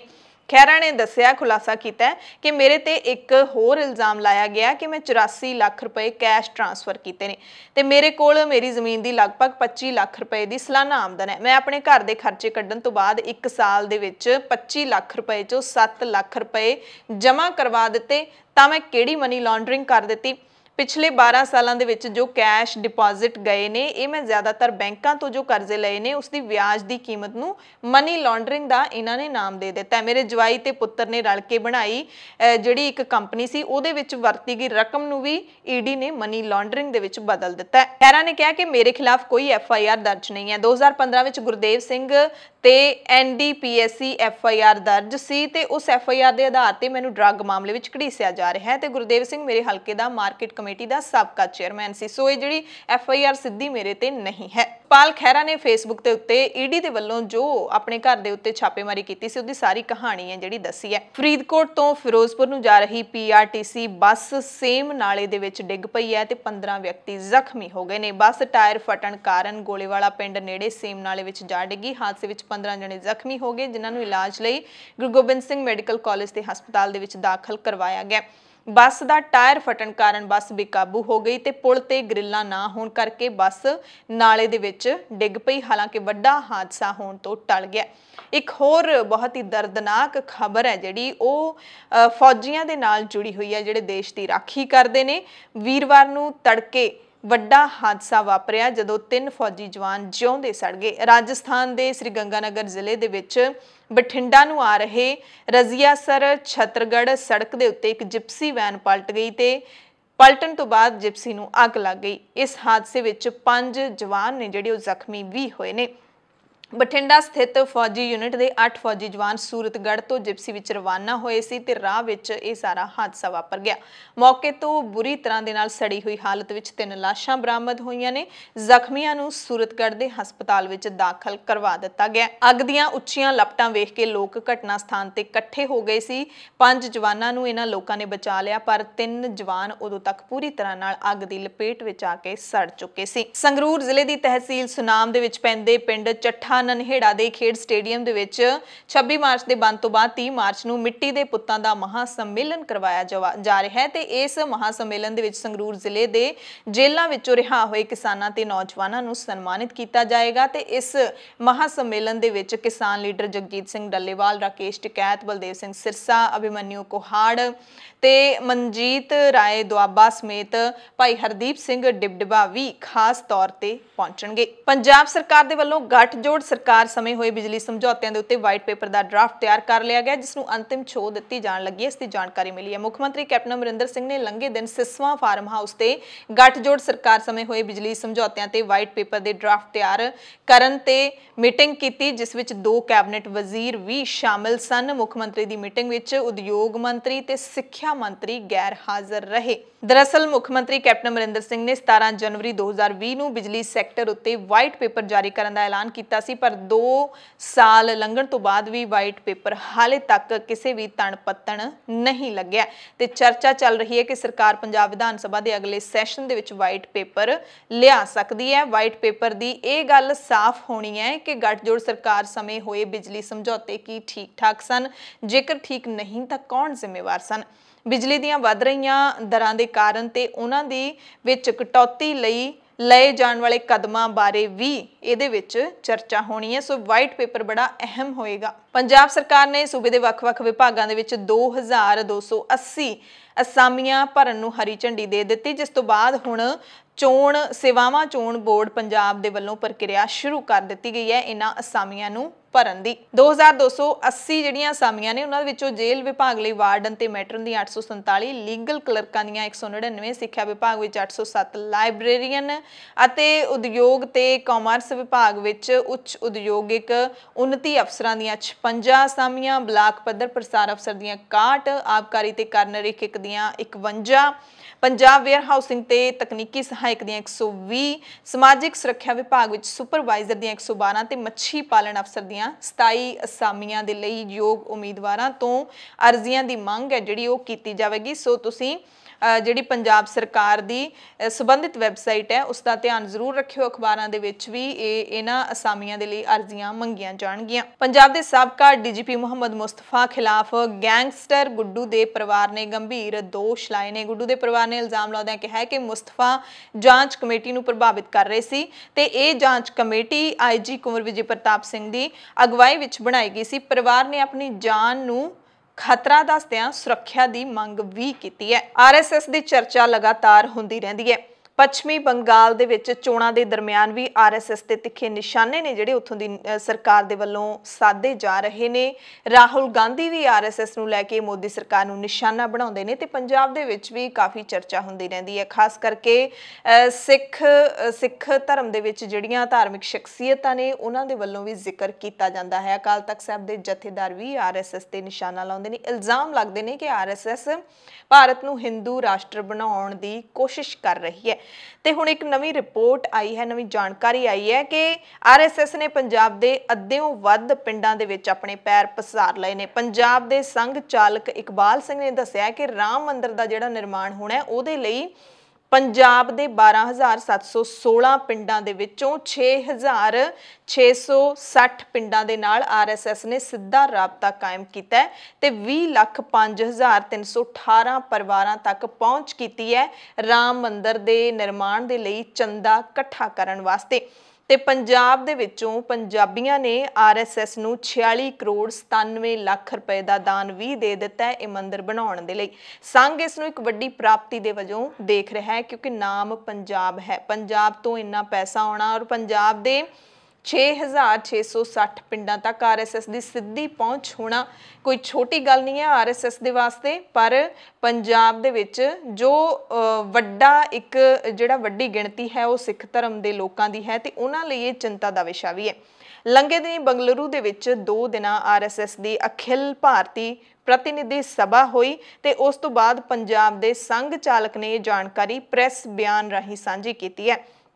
ਇਕਬਾਲ ਸਿੰਘ ਨੇ ਦੱਸਿਆ ਕਿ ਰਾਮ ਮੰਦਿਰ ਨਿਰਮਾਣ ਲਈ ਚੰਦਾ ਇਕੱਠਾ ਕਰਨ ਵਾਸਤੇ ਪੰਜਾਬ 'ਚ 2335 ਟੋਲੀਆਂ ਬਣਾਈਆਂ ਗਈਆਂ। ਇਹਨਾਂ ਟੋਲੀਆਂ ਦੇ ਵਿੱਚ 13,341 ਜਿਹੜੇ ਬੰਦੇ ਲਾਏ ਗਏ, ਜਿਨ੍ਹਾਂ ਦੇ ਵਿੱਚ 1,129 ਔਰਤਾਂ ਸੀ ਅਤੇ 13,341 ਬੰਦੇ ਸ਼ਾਮਲ ਸੀਗੇ ਤੇ ਪੰਜਾਬ ਦੇ ਵਿੱਚ 228 ਥਾਵਾਂ ਦੇ ਉੱਤੇ 502 ਸ਼ਾਖਾਵਾਂ ਚੱਲ ਰਹੀਆਂ ਨੇ, ਯਾਨੀ ਕਿ 228 ਥਾਵਾਂ ਤੇ ਦੁੱਗਣੇ ਤੋਂ ਵੀ ਵੱਧ ਸ਼ਾਖਾਵਾਂ ਆਰਐਸਐਸ ਦੀਆਂ ਚੱਲ ਰਹੀਆਂ ਨੇ। ਦੇਸ਼ ਅੰਦਰ ਪਿਛਲੇ ਸਾਲ ਮਾਰਚ ਮਹੀਨੇ ਦੇ ਮੁਕਾਬਲੇ 99% ਸ਼ਾਖਾਵਾਂ ਮੁੜ ਤੋਂ ਲੱਗਣੀਆਂ ਸ਼ੁਰੂ ਹੋ ਗਈਆਂ ਨੇ। ਹਾਲਾਂਕਿ ਪੰਜਾਬ ਦੇ ਪਿੰਡਾਂ ਦੇ ਵਿੱਚ ਇਹ ਸ਼ਾਖਾਵਾਂ ਕਿੱਥੇ-ਕਿੱਥੇ ਕਿਹੜੀਆਂ-ਕਿਹੜੀਆਂ ਥਾਵਾਂ ਤੇ ਲੱਗਦੀਆਂ ਨੇ, ਗੁਪਤ ਥਾਵਾਂ ਤੇ ਲੱਗਦੀਆਂ ਨੇ, ਕਿਸੇ ਦੇ ਘਰਾਂ 'ਚ ਲੱਗਦੀਆਂ ਨੇ ਜਾਂ ਫਿਰ ਆਮ ਜਨਤਕ ਥਾਵਾਂ ਤੇ ਲੱਗਦੀਆਂ ਨੇ, ਇਹ ਪਿੰਡਾਂ ਵਾਲੇ ਜ਼ਿਆਦਾ ਬਿਹਤਰ ਜਾਣਦੇ ਨੇ। ਤੇ ਸੰਘ ਦੇ ਵੱਲੋਂ ਇਹ ਕੰਮ ਦੇਸ਼ ਦੇ ਹਰ ਸੂਬੇ ਦੇ ਵਿੱਚ ਚਲਾਇਆ ਜਾ ਰਿਹਾ ਹੈ। ਸੋ ਪੰਜਾਬੀਆਂ ਨੇ ਰਾਮ ਮੰਦਿਰ ਬਣਾਉਣ ਦੇ ਲਈ 46,097 ਕਰੋੜ ਰੁਪਏ ਇਕੱਠੇ ਕੀਤੇ ਨੇ। ਕਿਹੜੇ ਪੰਜਾਬੀਆਂ ਨੇ ਦਿੱਤੇ ਨੇ ਉਹਨਾਂ 'ਚ ਖਾਸ ਤੌਰ ਤੇ ਹੋ ਸਕਦਾ ਹੈ ਕਿ ਹਿੰਦੂ ਭਾਈਚਾਰੇ ਦੇ ਲੋਕ ਸ਼ਾਮਿਲ ਹੋਣ।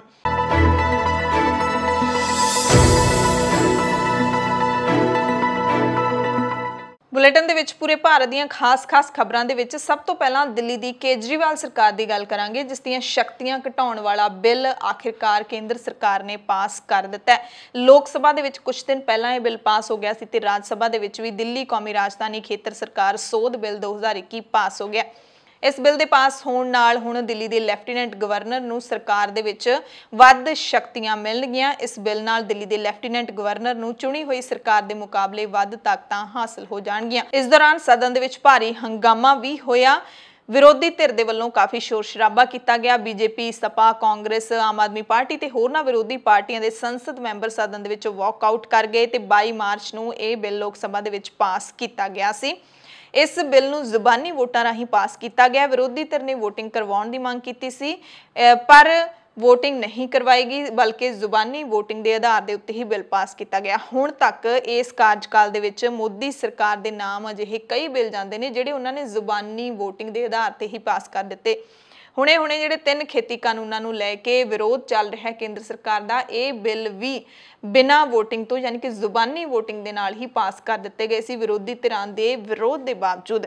ਇਸ ਦੌਰਾਨ 83 ਮੈਂਬਰਾਂ ਨੇ ਬਿੱਲ ਦੇ ਪੱਖ ਵਿੱਚ ਜਦਕਿ 45 ਮੈਂਬਰਾਂ ਨੇ ਬਿੱਲ ਦੇ ਖਿਲਾਫ ਵੋਟਾਂ ਪਾਈਆਂ। ਆਮ ਆਦਮੀ ਪਾਰਟੀ ਦੇ ਰਾਜ ਸਭਾ ਮੈਂਬਰ ਐਨਡੀ ਗੁਪਤਾ ਨੇ ਬਿੱਲ ਦੇ ਖਿਲਾਫ ਸੁਪਰੀਮ ਕੋਰਟ ਜਾਣ ਦਾ ਐਲਾਨ ਕੀਤਾ ਹੈ। ਇਸ ਤੋਂ ਬਾਅਦ ਦਿੱਲੀ ਦੇ ਮੁੱਖ ਮੰਤਰੀ ਅਰਵਿੰਦ ਕੇਜਰੀਵਾਲ ਨੇ ਸਖਤ ਪ੍ਰਤੀਕਿਰਿਆ ਦਿੰਦਿਆਂ ਕਿਹਾ ਕਿ ਇਹ ਲੋਕਤੰਤਰ ਲਈ ਇੱਕ ਦੁਖਦਾਈ ਦਿਨ ਹੈ ਤੇ ਲੋਕਾਂ ਦੇ ਵਿੱਚ ਤਾਕਤ ਵਾਪਸ ਲਿਆਉਣ ਲਈ ਅਸੀਂ ਸੰਘਰਸ਼ ਜਾਰੀ ਰੱਖਾਂਗੇ। ਅਰਵਿੰਦ ਕੇਜਰੀਵਾਲ ਨੇ ਟਵੀਟ ਕੀਤਾ ਕਿ ਰਾਜ ਸਭਾ ਨੇ GNCTD ਸੋਧ ਬਿੱਲ ਪਾਸ ਕਰ ਦਿੱਤਾ ਹੈ। ਲੋਕਤੰਤਰ ਲਈ ਦੁਖਦਾਈ ਦਿਨ ਹੈ। ਸ਼ਕਤੀ ਲੋਕਾਂ ਤੱਕ ਦੁਬਾਰਾ ਲਿਆਉਣ ਲਈ ਅਸੀਂ ਸੰਘਰਸ਼ ਜਾਰੀ ਰੱਖਾਂਗੇ। ਕੋਈ ਵੀ ਰੁਕਾਵਟਾਂ ਆਉਣ ਅਸੀਂ ਚੰਗੇ ਕੰਮ ਕਰਦੇ ਰਹਾਂਗੇ। ਕੰਮ ਨਾ ਤਾਂ ਰੁਕੇਗਾ ਨਾ ਹੀ ਹੌਲਾ ਹੋਵੇਗਾ। ਦਰਅਸਲ ਇਸ ਬਿੱਲ ਦੇ ਮੁਤਾਬਿਕ ਕਿਸੇ ਵੀ ਕਾਰਜਕਾਰੀ ਫੈਸਲੇ ਤੋਂ ਪਹਿਲਾਂ ਦਿੱਲੀ ਦੀ ਜਿਹੜੀ ਵੀ ਸਰਕਾਰ ਬਣੇਗੀ ਉਸ ਨੂੰ ਉਪ ਰਾਜਪਾਲ ਤੋਂ ਸਲਾਹ ਲੈਣੀ ਪਵੇਗੀ ਤੇ ਉਪ ਰਾਜਪਾਲ ਦੀ ਨਿਯੁਕਤੀ ਕੇਂਦਰ ਸਰਕਾਰ ਕਰਦਾ ਹੈ। ਇਸ ਬਿੱਲ ਵਿੱਚ ਇਹ ਸਾਫ਼ ਕਰਨ ਦੀ ਕੋਸ਼ਿਸ਼ ਕੀਤੀ ਗਈ ਹੈ ਕਿ ਦਿੱਲੀ ਸਰਕਾਰ ਦਾ ਮਤਲਬ ਉਪ ਰਾਜਪਾਲ ਹੈ, ਯਾਨੀ ਕਿ ਦਿੱਲੀ ਦੇ ਮੁੱਖ ਮੰਤਰੀ ਦਾ ਕੋਈ ਮਤਲਬ ਨਹੀਂ ਰਹਿ ਜਾਂਦਾ। ਉਪ ਰਾਜਪਾਲ ਕੋਲ ਮੁੱਖ ਮੰਤਰੀ ਤੋਂ ਵੀ ਵੱਧ ਤਾਕਤਾਂ ਨੇ। ਸੰਗਰੂਰ ਤੋਂ ਲੋਕ ਸਭਾ ਮੈਂਬਰ ਭਗਵੰਤ ਮਾਨ ਨੇ ਵੀ ਕਿਹਾ ਕਿ ਕਿਸਾਨਾਂ ਦੇ ਅੰਦੋਲਨ ਨੂੰ ਕੁਚਲਣ ਲਈ ਕੇਂਦਰ ਦੀ ਮੋਦੀ ਸਰਕਾਰ ਦਾ ਸਾਥ ਨਾ ਦੇਣ ਕਰਕੇ ਹੁਣ ਮੋਦੀ ਸਰਕਾਰ ਦਿੱਲੀ ਦੀ ਸਰਕਾਰ ਨੂੰ ਇੱਕ ਗੂੰਗੀ ਬੋਲੀ ਸਰਕਾਰ ਬਣਾਉਣ ਦੀਆਂ ਕੋਝੀਆਂ ਚਾਲਾਂ ਚੱਲ ਰਹੀ ਹੈ ਤੇ ਇਸੇ ਕਰਕੇ ਇਸ ਬਿੱਲ ਨੂੰ ਪਾਸ ਕਰ ਦਿੱਤਾ ਹੈ। ਲੋਕ ਸਭਾ ਨੇ ਕਿਸ਼ੋਰਾਂ ਲਈ ਨਿਆਂ ਯਾਨੀ ਕਿ ਬੱਚਿਆਂ ਦੀ ਸੰਭਾਲ ਤੇ ਸੁਰੱਖਿਆ ਐਕਟ 2015 ਦੇ ਵਿੱਚ ਸੋਧਾਂ ਨੂੰ ਪ੍ਰਵਾਨਗੀ ਦੇ ਦਿੱਤੀ ਹੈ। ਕਿਸ਼ੋਰਾਂ ਲਈ ਨਿਆਂ ਸੋਧ ਬਿੱਲ 2021 ਵਿੱਚ ਬੱਚਿਆਂ ਦੀ ਸੁਰੱਖਿਆ, ਉਹਨਾਂ ਨੂੰ ਗੋਦ ਲੈਣ ਸੰਬੰਧੀ ਨਿਯਮਾਂ ਨੂੰ ਮਜ਼ਬੂਤ ਕਰਨ ਸੰਬੰਧੀ ਸੋਧਾਂ ਕੀਤੀਆਂ ਗਈਆਂ ਨੇ। ਮਹਿਲਾ ਤੇ ਬਾਲ ਵਿਕਾਸ ਮੰਤਰੀ ਸਮ੍ਰਿਤੀ ਇਰਾਨੀ ਨੇ ਬਿੱਲ ਪੇਸ਼ ਕਰਦਿਆਂ ਕਿਹਾ ਕਿ ਇਸ ਦੇ ਨਾਲ ਬਾਲ ਅਧਿਕਾਰ ਸੁਰੱਖਿਆ ਬਾਰੇ ਕੌਮੀ ਕਮਿਸ਼ਨ ਵੱਲੋਂ ਚੁੱਕੇ ਜਾਂਦੇ ਮੁੱਦਿਆਂ ਦੇ ਹੱਲ ਵਿੱਚ ਮਦਦ ਮਿਲੇਗੀ। ਸੁਪਰੀਮ ਕੋਰਟ ਨੇ ਥਲ ਸੈਨਾ ਨੂੰ 1 ਮਹੀਨੇ ਦੇ ਅੰਦਰ ਮਹਿਲਾ ਅਧਿਕਾਰੀਆਂ ਨੂੰ ਸਥਾਈ ਕਮਿਸ਼ਨ ਦੇਣ ਅਤੇ ਨਿਰਧਾਰਿਤ ਪ੍ਰਕਿਰਿਆ ਦਾ ਪਾਲਣ ਕਰਨ ਤੋਂ ਬਾਅਦ 2 ਮਹੀਨਿਆਂ ਦੇ ਅੰਦਰ ਯੋਗ ਮਹਿਲਾ ਅਧਿਕਾਰੀਆਂ ਨੂੰ ਸਥਾਈ ਕਮਿਸ਼ਨ ਦੇਣ ਦੇ ਹੁਕਮ ਦਿੱਤੇ ਨੇ। ਹੁਕਮ ਕੀਤਾ ਗਿਆ ਕਿ 60% ਗ੍ਰੇਡ ਪੂਰਾ ਕਰਨ ਵਾਲੀਆਂ ਸਾਰੀਆਂ ਮਹਿਲਾ ਅਧਿਕਾਰੀ ਜੇ ਡਾਕਟਰੀ ਮਾਪਦੰਡਾਂ ਤੇ ਖਰਾ ਉਤਰਦੀਆਂ ਨੇ ਤਾਂ ਉਹ ਸਥਾਈ ਕਮਿਸ਼ਨ ਦੀਆਂ ਹੱਕਦਾਰ ਹੋਣਗੀਆਂ। ਸੁਪਰੀਮ ਕੋਰਟ ਨੇ ਕਿਹਾ ਹੈ ਕਿ ਥਲ ਸੈਨਾ ਦੇ ਵਿੱਚ ਸਥਾਈ ਕਮਿਸ਼ਨ ਦੇਣ ਲਈ ਐਸਐਸਸੀ ਮਹਿਲਾ ਅਧਿਕਾਰੀਆਂ ਦਾ ਏਸੀਆਰ ਮੁਲਾਂਕਣ ਪੱਖਪਾਤੀ ਹੈ। ਮਹਿਲਾ ਅਧਿਕਾਰੀਆਂ ਨੂੰ ਸਥਾਈ ਕਮਿਸ਼ਨ ਦੇਣ ਲਈ ਏਸੀਆਰ ਮੁਲਾਂਕਣ ਮਾਪਦੰਡ ਦੇ ਵਿੱਚ ਉਹਨਾਂ ਵੱਲੋਂ ਭਾਰਤੀ ਫੌਜ ਵਿੱਚ ਕੀਤੀਆਂ ਗਈਆਂ ਮਾਣਮੱਤੀਆਂ ਪ੍ਰਾਪਤੀਆਂ ਨੂੰ ਨਜ਼ਰਅੰਦਾਜ਼ ਕੀਤਾ ਗਿਆ ਹੈ। ਸੁਪਰੀਮ ਕੋਰਟ ਨੇ ਪੱਤਰਕਾਰ ਪੈਟਰੀਸ਼ੀਆ ਮੁਖਿਮ ਦੇ ਖਿਲਾਫ ਫੇਸਬੁੱਕ ਪੋਸਟਾਂ ਦੇ ਰਾਹੀਂ ਫਿਰਕਾ ਪ੍ਰਸਤੀ ਭੜਕਾਉਣ ਦੇ ਦੋਸ਼ ਹੇਠ ਦਰਜ ਕਰਵਾਈ ਗਈ ਐਫਆਈਆਰ ਨੂੰ ਰੱਦ ਕਰ ਦਿੱਤਾ ਹੈ। ਜਸਟਿਸ ਐਲ ਨਾਗੇਸ਼ਵਰ ਰਾਓ ਦੀ ਅਗਵਾਈ ਵਾਲੇ ਬੈਂਚ ਨੇ ਮੇਘਾਲਿਆ ਹਾਈ ਕੋਰਟ ਦੇ ਹੁਕਮ ਦੇ ਵਿਰੁੱਧ ਮੁਖਿਮ ਦੀ ਅਰਜ਼ੀ ਤੇ ਸੁਣਵਾਈ ਕੀਤੀ। ਮੇਘਾਲਿਆ ਹਾਈ ਕੋਰਟ ਨੇ ਮੁਖਿਮ ਦੇ ਖਿਲਾਫ ਐਫਆਈਆਰ ਰੱਦ ਕਰਨ ਤੋਂ ਇਨਕਾਰ ਕਰ ਦਿੱਤਾ ਸੀ। ਦਿੱਲੀ ਪੁਲਿਸ ਨੇ ਅੱਜ ਇੱਕ 4 ਲੱਖ ਦੀ ਇਨਾਮੀ ਰਾਸ਼ੀ ਵਾਲੇ ਗੈਂਗਸਟਰ ਰੋਹਿਤ ਚੌਧਰੀ ਨੂੰ ਗ੍ਰਿਫਤਾਰ ਕੀਤਾ ਤੇ ਪਹਿਲੀ ਵਾਰੀ ਮਹਿਲਾ ਪੁਲਿਸ ਅਫਸਰ ਨੇ ਐਨਕਾਊਂਟਰ ਕੀਤਾ। ਗੈਂਗਸਟਰ ਤੇ ਉਸਦੇ ਸਾਥੀਆਂ ਨੂੰ ਗ੍ਰਿਫਤਾਰ ਕਰ ਲਿਆ। ਦਿੱਲੀ ਪੁਲਿਸ ਨੇ ਐਨਕਾਊਂਟਰ ਟੀਮ ਦੇ ਵਿੱਚ ਪਹਿਲੀ ਵਾਰੀ ਮਹਿਲਾ ਸਬ ਇੰਸਪੈਕਟਰ ਪ੍ਰਿਯੰਕਾ ਨੂੰ ਸ਼ਾਮਿਲ ਕੀਤਾ। ਸੈਂਟਰਲ ਦਿੱਲੀ ਦੇ ਪ੍ਰਗਤੀ ਮੈਦਾਨ ਇਲਾਕੇ ਦੇ ਵਿੱਚ ਭੈਰੋ ਮਾਰਗ ਤੇ ਦਿੱਲੀ ਪੁਲਿਸ ਨੇ ਐਨਕਾਊਂਟਰ ਦੇ ਵਿੱਚ ਗੈਂਗਸਟਰ ਤੇ ਉਸਦੇ ਸਾਥੀ ਪ੍ਰਵੀਨ ਟੀਟੂ ਨੂੰ ਗ੍ਰਿਫਤਾਰ ਕਰ ਲਿਆ। ਰੋਹਿਤ ਚੌਧਰੀ ਦੇ ਸਿਰ ਤੇ 4 ਲੱਖ ਦੀ ਇਨਾਮੀ ਰਾਸ਼ੀ ਦਾ ਐਲਾਨ ਕੀਤਾ ਹੋਇਆ ਸੀ ਤੇ ਟੀਟੂ ਤੇ 2 ਲੱਖ ਦਾ ਇਨਾਮ ਸੀ। ਦੋਵੇਂ ਗੈਂਗਸਟਰ ਐਨਕਾਊਂਟਰ ਦੇ ਵਿੱਚ ਜ਼ਖਮੀ ਹੋ ਗਏ ਨੇ। ਉਹਨਾਂ ਦੀਆਂ ਲੱਤਾਂ ਤੇ ਗੋਲੀਆਂ ਲੱਗੀਆਂ ਨੇ। ਦੋਵਾਂ ਨੂੰ ਆਰਐਮਐਲ ਹਸਪਤਾਲ ਦੇ ਵਿੱਚ ਦਾਖਲ ਵੀ ਕਰਵਾਇਆ ਗਿਆ। ਲੋਕ ਸਭਾ ਦੇ ਵਿੱਚ ਅੱਜ ਕਾਂਗਰਸ ਨੇ ਦੋਸ਼ ਲਾਇਆ ਕਿ ਪ੍ਰਧਾਨ ਮੰਤਰੀ ਨਰਿੰਦਰ ਮੋਦੀ ਚੋਣ ਰੈਲੀਆਂ ਵਿੱਚ ਰੁੱਝੇ ਹੋਏ ਨੇ, ਸਦਨ ਵਿੱਚ ਆ ਹੀ ਨਹੀਂ ਰਹੇ। ਹਾਲਾਂਕਿ ਵਿਰੋਧ ਦੇ ਇਹਨਾਂ ਦੋਸ਼ਾਂ ਤੋਂ ਤੁਰੰਤ ਬਾਅਦ ਪ੍ਰਧਾਨ ਮੰਤਰੀ ਨਰਿੰਦਰ ਮੋਦੀ ਇੱਕ ਚਮਤਕਾਰ ਦੇ ਵਾਂਗੂ ਸਦਨ ਵਿੱਚ ਪਹੁੰਚ ਗਏ। ਦਰਅਸਲ ਰਵਨੀਤ ਸਿੰਘ ਬਿੱਟੂ ਨੇ ਸਦਨ ਦੇ ਵਿੱਚ ਪ੍ਰਸ਼ਨ ਕਾਲ ਖਤਮ ਹੁੰਦੇ ਹੀ ਪੁੱਛਿਆ ਕਿ ਪੂਰਾ ਬਜਟ ਸੈਸ਼ਨ ਖਤਮ ਹੋ ਗਿਆ ਪਰ ਪ੍ਰਧਾਨ ਮੰਤਰੀ ਜੀ ਕਿੱਥੇ ਨੇ। ਉਹਨਾਂ ਕਿਹਾ ਕਿ ਜੇ ਪ੍ਰਧਾਨ ਮੰਤਰੀ ਨੂੰ ਮਿਲਣਾ ਹੋਵੇ ਤਾਂ ਕੀ ਸਾਨੂੰ ਪੱਛਮੀ ਬੰਗਾਲ ਦੀ ਰੈਲੀ 'ਚ ਜਾਣਾ ਪਏਗਾ। ਸੰਸਦੀ ਮਾਮਲਿਆਂ ਬਾਰੇ ਰਾਜ ਮੰਤਰੀ ਅਰਜੁਨ ਰਾਮ ਮੇਘਵਾਲ ਨੇ ਜਵਾਬ ਦਿੰਦਿਆਂ ਕਿਹਾ ਕਿ ਵਿਰੋਧੀ ਧਿਰ ਦਾ ਦੋਸ਼ ਗਲਤ ਹੈ। ਪ੍ਰਧਾਨ ਮੰਤਰੀ ਸਦਨ ਦੇ ਵਿੱਚ ਆਏ ਸੀ। ਇਸੇ ਦੌਰਾਨ ਰੌਲਾ ਰੱਪਾ ਹੀ ਚੱਲ ਰਿਹਾ ਸੀ ਕਿ ਪ੍ਰਧਾਨ ਮੰਤਰੀ ਨਰਿੰਦਰ ਮੋਦੀ ਸਦਨ ਦੇ ਵਿੱਚ ਹਾਜ਼ਰ ਹੋ ਗਏ। ਮੱਧ ਪ੍ਰਦੇਸ਼ ਦੇ ਦਮੋਹ ਜ਼ਿਲ੍ਹੇ ਤੋਂ ਖਬਰ ਹੈ ਜਿੱਥੇ ਬੱਸ ਅੱਡੇ ਤੇ ਉਸ ਵਕਤ ਹਫੜਾ ਦਫੜੀ ਮਚ ਗਈ ਜਦੋਂ ਇੱਥੇ ਖੜੀਆਂ ਬੱਸਾਂ ਨੂੰ ਅਚਾਨਕ ਅੱਗ ਲੱਗ ਗਈ ਤੇ ਅੱਗ ਲੱਗਣ ਕਾਰਨ 7 ਬੱਸਾਂ ਸੜ ਕੇ ਸੁਆਹ ਹੋ ਗਈਆਂ। ਘਟਨਾ ਦੀ ਖਬਰ ਮਿਲਦਿਆਂ ਹੀ ਫਾਇਰ ਬ੍ਰਿਗੇਡ ਮੌਕੇ ਤੇ ਪਹੁੰਚਿਆ, ਪੁਲਿਸ ਵੀ ਪਹੁੰਚੀ ਅਤੇ ਅੱਗ ਤੇ ਕਾਬੂ ਪਾਇਆ ਗਿਆ। ਇਸ ਦੌਰਾਨ ਇੱਕ ਬੱਸ ਦੇ ਵਿੱਚ ਸਿਉਣੀ ਨਿਵਾਸੀ 60 ਸਾਲਾਂ ਦੇ ਨੇਮੀ ਸਿੰਘ ਯਾਦਵ ਬੱਸ ਦੇ ਵਿੱਚ ਸੁੱਤੇ ਵੀ ਪਏ ਸੀ ਤੇ ਸੁੱਤੇ ਪਏ ਬਜ਼ੁਰਗ ਨੂੰ ਤੁਰੰਤ ਬੱਸ ਦੇ ਵਿੱਚੋਂ ਚੱਕ ਲਿਆ ਗਿਆ, ਉਤਾਰ ਦਿੱਤਾ ਗਿਆ ਤੇ ਉਹਨਾਂ ਦੀ ਜਾਨ ਬਚਾ ਲਈ ਗਈ। ਭਾਰਤ ਸਰਕਾਰ ਨੇ ਹਾਲ ਹੀ ਵਿੱਚ ਭਾਰਤੀ ਕੈਦੀਆਂ ਦੀ ਜਾਣਕਾਰੀ ਜਾਰੀ ਕੀਤੀ ਹੈ ਜਿਹੜੇ ਕਿ ਵਿਦੇਸ਼ਾਂ ਦੇ ਵਿੱਚ ਜੇਲ੍ਹਾਂ ਦੇ ਵਿੱਚ ਬੰਦ ਨੇ। ਇਸ ਵਿੱਚ ਕੈਦੀਆਂ ਦੀ ਸਿੱਖਿਆ, ਕਮਿਊਨਿਟੀ ਅਤੇ ਕਿੰਨੇ ਭਾਰਤੀ ਲੋਕ ਵਿਦੇਸ਼ੀ ਜੇਲ੍ਹਾਂ ਦੇ ਵਿੱਚ ਕੈਦ ਨੇ ਇਸ ਬਾਰੇ ਜਾਣਕਾਰੀ ਦਿੱਤੀ ਹੈ। ਸਰਕਾਰ ਦੇ ਮੁਤਾਬਿਕ 82 ਦੇਸ਼ਾਂ ਦੇ ਵਿੱਚ ਕੁੱਲ 8000 ਭਾਰਤੀ ਲੋਕ ਬੰਦ ਨੇ। ਇਹਨਾਂ ਭਾਰਤੀ ਲੋਕਾਂ ਵਿੱਚ ਉਹ ਲੋਕ ਵੀ ਕੈਦ ਨੇ ਜਿਨ੍ਹਾਂ ਤੇ ਮੁਕੱਦਮੇ ਚੱਲ ਰਹੇ ਨੇ। ਜ਼ਿਆਦਾਤਰ ਕੈਦੀ ਸਾਊਦੀ ਅਰਬ ਦੀ ਜੇਲ੍ਹ ਦੇ ਵਿੱਚ ਬੰਦ ਨੇ ਤੇ ਇਹਨਾਂ 8000 ਭਾਰਤੀਆਂ ਦੇ ਵਿੱਚੋਂ 1570 ਭਾਰਤੀ ਸਾਊਦੀ ਅਰਬ ਦੀਆਂ ਜੇਲ੍ਹਾਂ ਦੇ ਵਿੱਚ ਬੰਦ ਨੇ। ਖਾੜੀ ਦੇਸ਼ਾਂ ਵਿੱਚ ਭਾਰਤ ਦੇ 4058 ਲੋਕਾਂ ਨੂੰ ਸਜ਼ਾ ਦਿੱਤੀ ਜਾ ਰਹੀ ਹੈ। ਯੂਏਈ ਦੇ ਵਿੱਚ 1292 ਭਾਰਤੀ ਬੰਦ ਨੇ। 460 ਭਾਰਤੀ ਕੁਵੈਤ ਜੇਲ੍ਹ ਵਿੱਚ, 439 ਕਤਰ ਦੇ ਵਿੱਚ, ਬਹਿਰੀਨ ਦੇ ਵਿੱਚ 178, ਈਰਾਨ ਦੇ ਵਿੱਚ 70 ਤੇ ਓਮਾਨ ਦੇ ਵਿੱਚ 49 ਭਾਰਤੀ ਬੰਦ ਨੇ। ਪਾਕਿਸਤਾਨ ਦੀਆਂ ਜੇਲ੍ਹਾਂ ਦੇ ਵਿੱਚ ਵੀ 524 ਭਾਰਤੀ ਬੰਦ ਨੇ।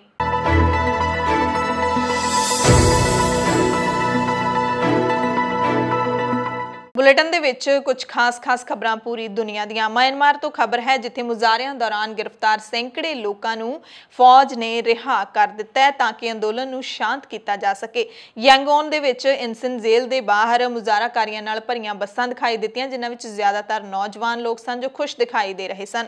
ਇਹਨਾਂ ਵਿੱਚੋਂ ਕਈਆਂ ਨੇ 3 ਉਂਗਲਾਂ ਖੜੇ ਕਰਨ ਵਾਲਾ ਚਿੰਨ੍ਹ ਵੀ ਬਣਾਇਆ ਜੋ ਫੌਜੀ ਸ਼ਾਸਨ ਖਿਲਾਫ ਮਿਆਂਮਾਰ ਦੇ ਵਿੱਚ ਗੁੱਸੇ ਦਾ ਪ੍ਰਤੀਕ ਬਣ ਗਿਆ। ਸਰਕਾਰੀ ਟੀਵੀ ਦੇ ਮੁਤਾਬਿਕ 628 ਮੁਜ਼ਾਹਰਾਕਾਰੀਆਂ ਨੂੰ ਫੌਜੀ ਸ਼ਾਸਨ ਨੇ ਰਿਹਾ ਕਰ ਦਿੱਤਾ ਹੈ। ਇਹਨਾਂ ਦੇ ਵਿੱਚ ਸੈਂਕੜੇ ਹੀ ਵਿਦਿਆਰਥੀ ਵੀ ਸ਼ਾਮਲ ਨੇ ਜਿਨ੍ਹਾਂ ਨੂੰ ਫਰਵਰੀ ਮਹੀਨੇ ਦੌਰਾਨ ਹੋਏ ਫੌਜੀ ਤਖਤਾ ਪਲਟ ਦੌਰਾਨ ਗ੍ਰਿਫਤਾਰ ਕੀਤਾ ਗਿਆ ਸੀ।